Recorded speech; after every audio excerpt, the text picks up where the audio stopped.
Now, many parts of the country today experience heavy rainfall, with some regions enduring up to 6 hours of a downpour. Roads have been rendered impassable, with its resultant heavy traffic in the capital Accra. The central region has been the hardest hit, forcing authorities to shut down schools. The Cape Coast Teaching Hospital was not spared. Some wards have been flooded, leaving patients on admission stranded, while health personnel struggle to attend to them.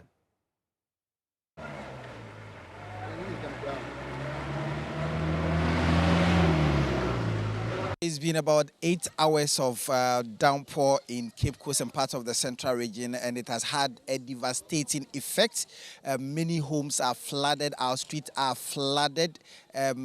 School children were not permitted to go to school because the school authorities said that they feared that something untoward may happen, and so they all issued statements to the effect that the students should not go to school. On the streets, many roads had to be diverted because some of them got heavily flooded and they didn't want to risk it. NADMO authorities and city authorities have been in the rain looking at the possible causes of the flooding situation here. As you can see where I'm standing, the place is heavily flooded, and so people have had to pump their waters from their rooms. Even at the Cape Coast Teaching Hospital, the COVID-19 treatment center got flooded, and so the patient there had to be taken to the holding bay for continuous treatment. And so it's been a very, very sad day for the people here in Cape Coast, and as we speak, the waters appear to be receding, but we also see signs of the rains coming back again, and speak with some of the people around. So the new building over there has choked the access for the water to flow. So due to that, the new building blocked the flow to go. So due to that, the water have to pump into the individuals' houses. That has caused a very harm to us. And one of my landlord and my sisters, the television, the bed, certificate, everything spoiled. Everything spoiled. And then you can see there's a new building also there. That one too, it has choked, it has blocked the access of the flow to go. So due to that, that's one, so it has been another disadvantage for us. So the best thing for us to do is either the government will come into our aid so that they will compensate that man, and then they will destroy that building over there. And also, they have to stop PPAG people to build that a new facility over there. That one will help us, the people staying in this area. That will be the best option. If they stop building that new building and also demolish that new storing building, the water can flow easily, and then everyone will have his own peace here. Lamado.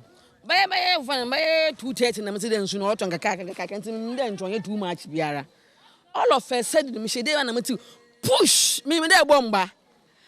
No suna bedemu ho nti so wa se obia nyina ye areas wa se bia nyama obia nyama se we area ha hwenhwala nkofo wasesaw hwenkwofo ala mu demu ho se me nkofo ba ya iro ho papa yo gine hoi ni demu obia la nti so no mama bo no papa because this ya ya mompor brother ya go nso easy wa se nyama nyina la nti so flood all over. Flood all over. I think it was around 10 o'clock when the water started, midnight 10. That's when the rain started. We thought it was going to subside throughout the night. Also, around 4 o'clock when I wake up, then I met this surprise. Yes. So it's flood all over. Is it something that it has happened before? Yes. 2009, it happened. Similar thing happened, and I was one of the victims. About 150 feet of wall. My wall broke that time. At that time, too, the development was not as it is today. Today we have gutters, we have roads, and so. But the problem has to do with encroachment on the waterways.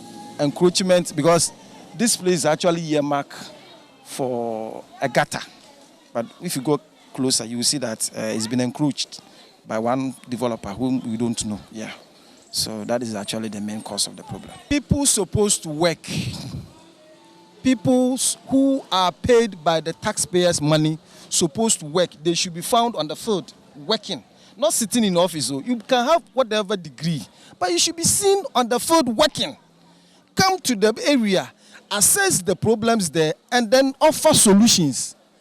Not sitting in your office and writing English, but come to the field and solve the problem.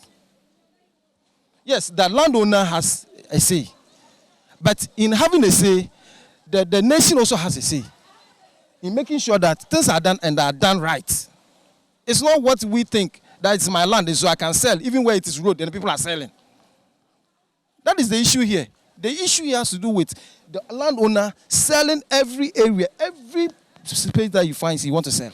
Every space that you want to find, you want to sell. And so you have sold all, including the waterways. Welcome, sir. My name is Dankwa Smith Joseph. The only thing that can help us, not here only, but the whole Ghana, what we have to make sure that where there is a waterlogged place, they don't sell the land to people. We should think for the future, not right now. There are some people, land owners, they just because of what they will get to solve their problem just right now, they sell the land to people, and it will create problem for the next future people. So we have to make sure that if a place is known to be where water or flood area, we don't sell that land to people. Because if you look at around, there are so many places people have started building their houses, of which they know that that place is a flooded area. And it causes such problems for us. It would actually work. Yeah, you see, when it comes to demolition, you see, all powers is invested in the building inspector. Building inspectorate to ensure that this thing is removed. I cannot go there and remove it. If I dare do, some charges will be preferred against me. When I go to court, the judge will ask me, are you the building inspector? I will say no.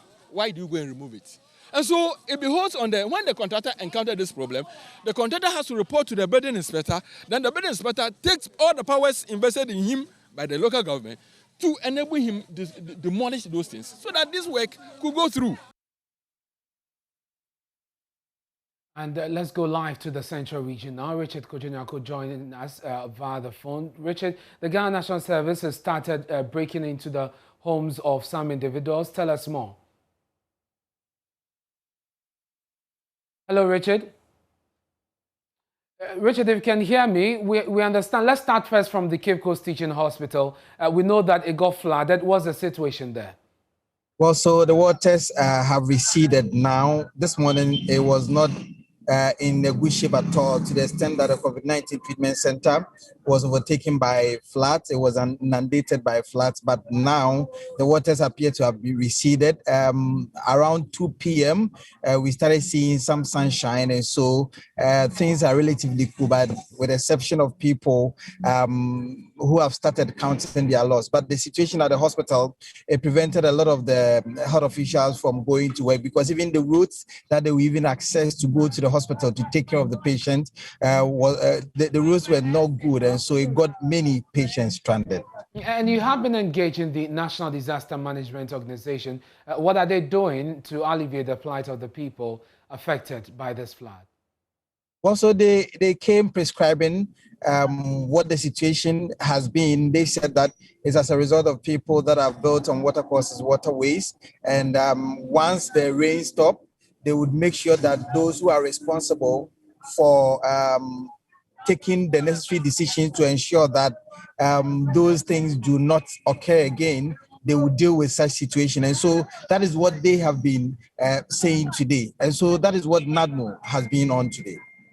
And let's talk about the fire service. You've been engaging them. We understand that they have begun some action on the ground. Tell us more.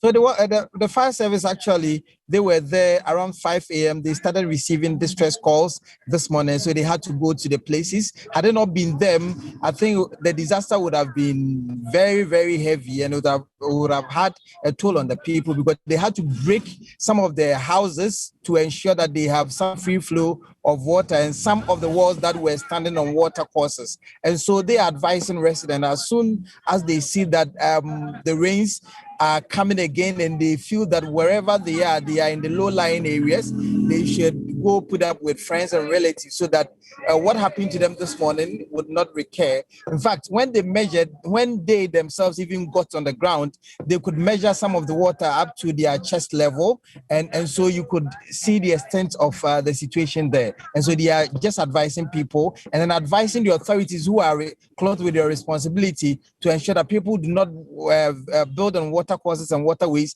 He says that now is the time. They shouldn't come prescribing the situation to them. And then when the rains finally are not here, they could just go back to sleep. They could not have access. So we needed to break through some of the buildings to allow the waters to gush out from some homes. Some we needed to break walls to allow water flow out of the houses into some drainage. And then one other thing we had to do was to rescue family members from trapped rooms and use rescue lines to transport them from their places of abode to places of safety. That is what we have been doing. And in some other aspects, we needed to be priming water from stagnant areas. And it was terrible. It's terrible. The extent, the magnitude of the flooding this year, is far more than what we have experienced. And even where we didn't know to be flooding, this time around, to our amazement, we saw. For now, we have able to get to the scene, and through our assessment, we've realized the causes of this rain is not from where we are standing now. It is from where the contractor who constructed this road, took his sand from, or his materials from, that has paved the way for this rain to affect this area. So my officers, the rescue team, they are in the various houses trying to rescue those who have stuck in the room. So that is what we are doing now. And for us to even pump the water into the various homes, we cannot do it now because the water has not stopped flowing. We have to give some time for water to settle down before we try to pump the waters that has entered into the various houses. Those buildings in the waterlog, I can say that those who built or bought the land, they knew they are building in the waterland. So for now that they have seen the affection of the rains, I think those people who are yet to buy the land will, take this as an example, not to buy the land from the waterlog. And the advice is now, just when the water has settled, we'll go to the various houses to assess their belongings, their goods or belongings that has spoiled.